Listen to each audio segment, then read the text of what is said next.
Let me ask you something. The last time your toilet was backed up, or your water heater gave out, or you had a pipe burst at 2 in the morning, who did you call? Maybe you called someone your neighbor recommended. Maybe you Googled it and picked the first result. Maybe you called a name you've seen on a truck in your neighborhood for years. But here's what I want you to think about. Was that company actually the company you thought it was? Because across the country, right now, something is happening to the plumbing industry, and to the HVAC industry, and the electrical industry, and pest control that most people have no idea about. Small, family-owned plumbing companies that have been in business for 20, 30, 40 years are being quietly bought out, one by private equity firms and massive corporations who don't know the first thing about fixing a pipe. And when they take over, they don't just change the name of the truck, they change everything.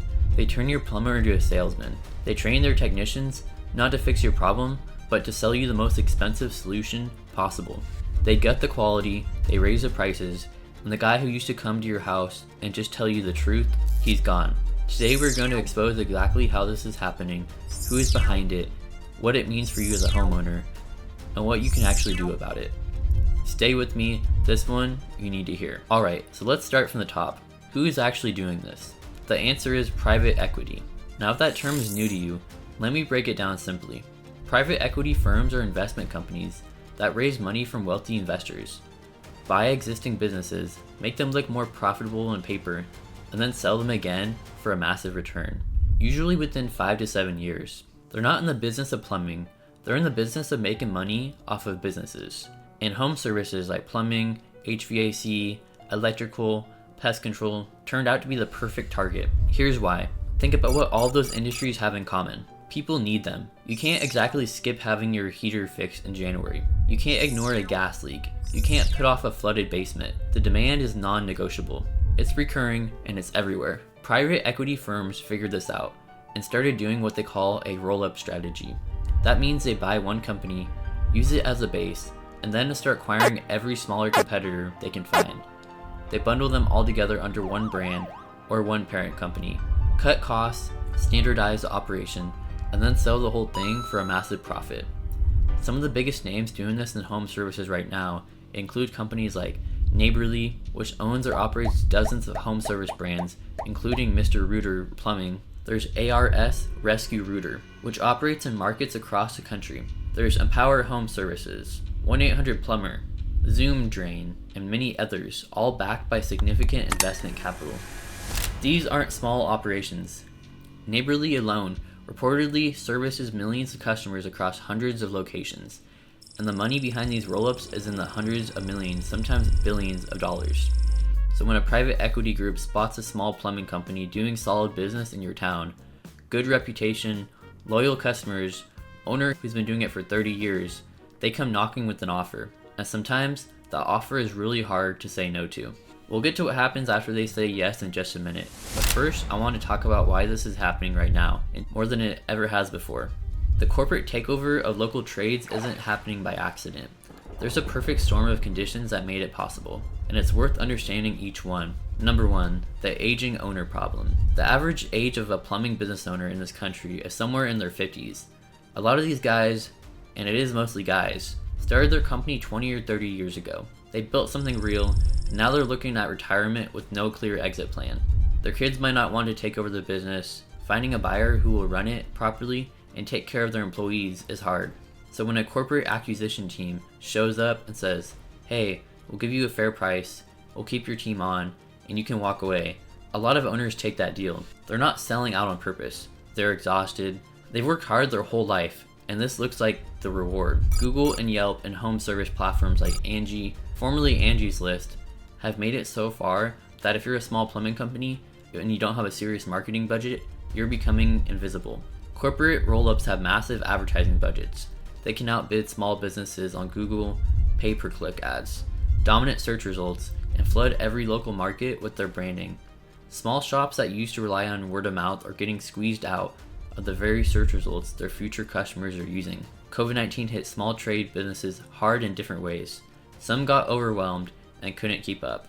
Some lost key employees who left the trade entirely. Some owners decided life was too short and started to look for a way out earlier than planned. All of that created a wave of acquisition opportunities that private equity moved on aggressively starting around 2021 and 2022, and it hasn't slowed down. For years, borrowing money was cheap. Private equity firms could take on debt to fund acquisitions at low cost and rapidly expand their portfolios. Even as rates have risen, the momentum from that era is still playing out. So you've got tired owners looking to retire, small businesses getting outmaneuvered in digital marketing, a post-pandemic shakeout, and years of cheap capital fueling acquisitions. That's the perfect storm, and the result is that in thousands of cities and towns across America, the name on the side of the truck has stayed the same, but everything underneath has changed.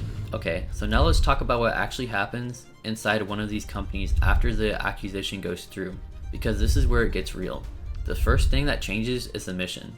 When a plumber owns his company, his mission is to fix your problems, do good work, and keep you as a long-term customer. His reputation is everything. He lives in the community. His kids might go to school with your kids. He's not going to rip you off because he can't afford to have that reputation. When a private equity firm owns a company, the mission is return on investment. Full stop. Everything else is a lever to pull in service of that goal. And the number one lever they pull is the sales process. Here's how it works. Corporate-owned home service companies implement what they call options-based selling, or good, better, best pricing. When a technician comes to your house, they are trained, and in many cases required, to present you with 3 options for every job. Option 1 is the bare minimum fix. It's usually priced low enough that it sounds reasonable, but it's presented in a way that makes you feel like you're taking a risk by choosing it. Option 2 is the recommended middle option. Significantly more expensive, but framed as a smart, responsible choice. Option 3 is a premium package. Full replacement, extended warranty, all the bells and whistles. Often thousands of dollars. The technician is trained to anchor you to that top number first, so the middle option feels like a bargain by comparison. This is a classic sales tactic called price anchoring, and it works extremely well on people who are stressed out because their toilet is overflowing. Now here's the part that really gets me. These technicians are often paid on commission, or they have performance metrics tied to their average ticket size, meaning the average amount of money they generate per service call. If they're not hitting their numbers, they hear about it. So the pressure flows downhill. The company needs its returns, the manager needs their bonuses, and the guy in your house, who might be a genuinely good person who got into this trade because he likes fixing things, is being pushed every single day to sell more, charge more, and upsell harder. I've heard from people in the trades who've worked for these companies. The word they use over and over is pressure. Constant pressure to sell. Morning meetings where they're coached on how to find additional problems in a home. Scripts for how to talk homeowners into replacements instead of repairs. One technician described it to me this way. I became a plumber because I wanted to help people, but working for one of these companies, I felt like I was being turned into a used car salesman. I hated it. And it doesn't stop at the sales tactics. Corporate home service companies also cut costs aggressively. That means using cheaper parts when possible. It means routing technicians to as many calls as possible in a day, which means less time spent on each job. It means reducing callbacks and warranty work because those hurt the profit margin.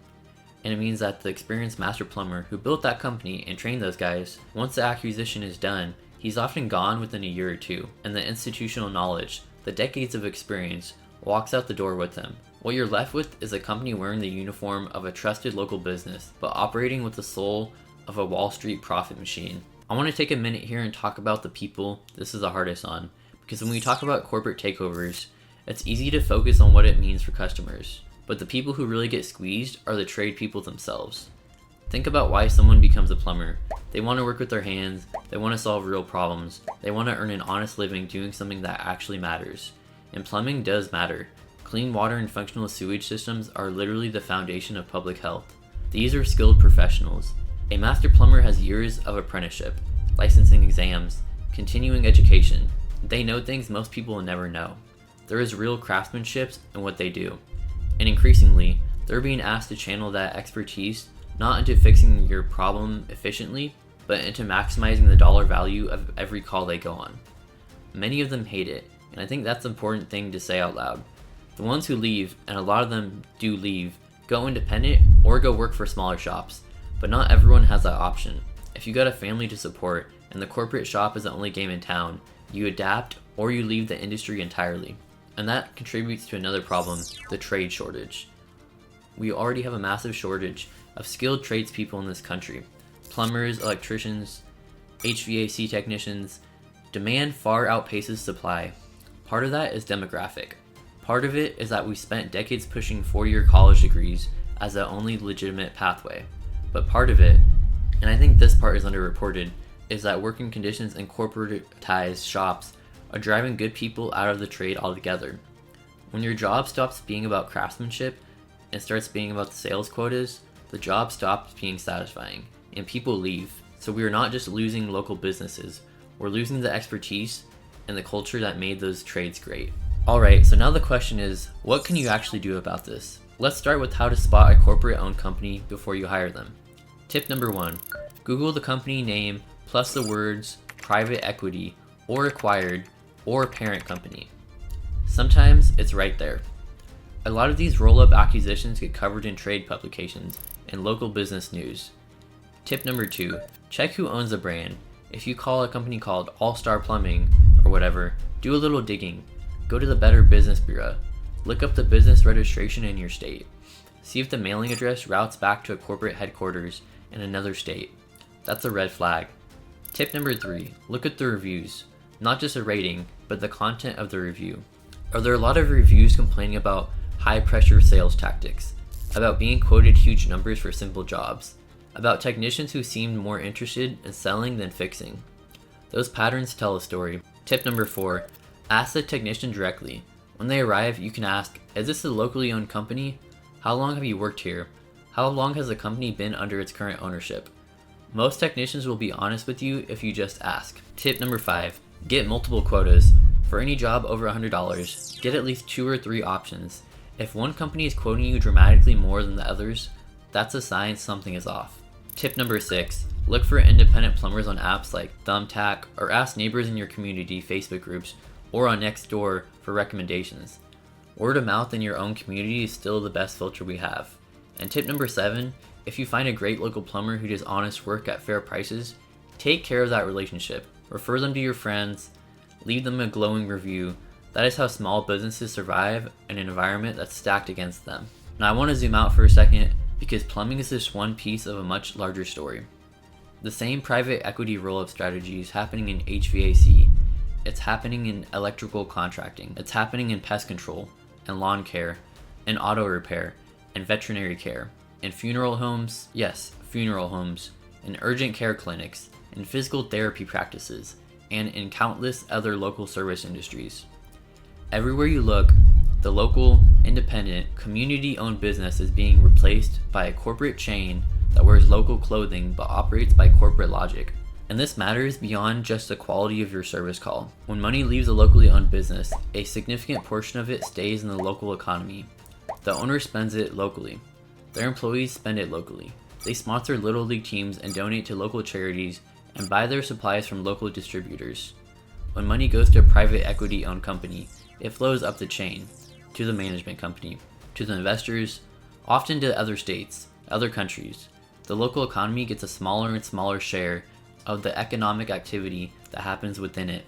This is part of why so many communities feel hollowed out.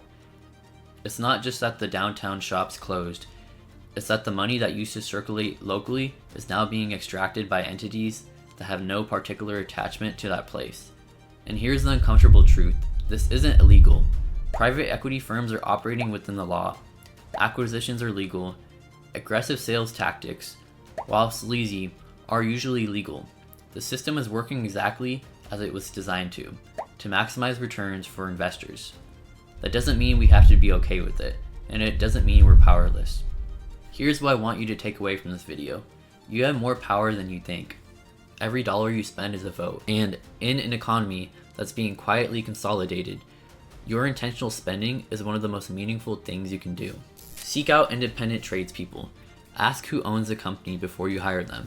Pay a fair price for honest work, and don't nickel and dime the guy who's treating you right, because fair compensation is what keeps good people in the trade. Leave reviews for local businesses. Word of mouth has always been the lifeline of small service companies, and in the digital age, a 5-star review with a specific, honest description of the work done is worth more than almost any advertising. Talk about this. Share this video. Tell people what's happening. A lot of homeowners have had that experience of getting a shocking quote from a company they trusted, and they didn't know why. Now you can tell them why. And if you work in the trades, if you're a plumber, an electrician, an HVAC tech, and you're feeling the pressure of a corporatized shop, know that there are people who see what you're going through and respect what you do. The craft matters, the honesty matters, and there is still a market for the real thing. The companies that are buying up the industry are betting that customers won't notice the difference. Let's prove them wrong. Alright, that's what I've got for you today. If this video gave you something to think about, do me a favor and share it with someone. Share it with someone you know who owns a home, or anyone you know who works in the trades. This is a conversation that needs to happen more. And if you're going through something heavy right now, if life feels overwhelming and you just need someone in your corner, I offer one-on-one sessions where we can talk through whatever you're carrying. The link is in the description. No judgment, just real conversation. Hit subscribe if you're new here. I put out content every week on things that actually matter. Mindset, systems, the truth about what's happening in the world and how to navigate it. I'll see you in the next one.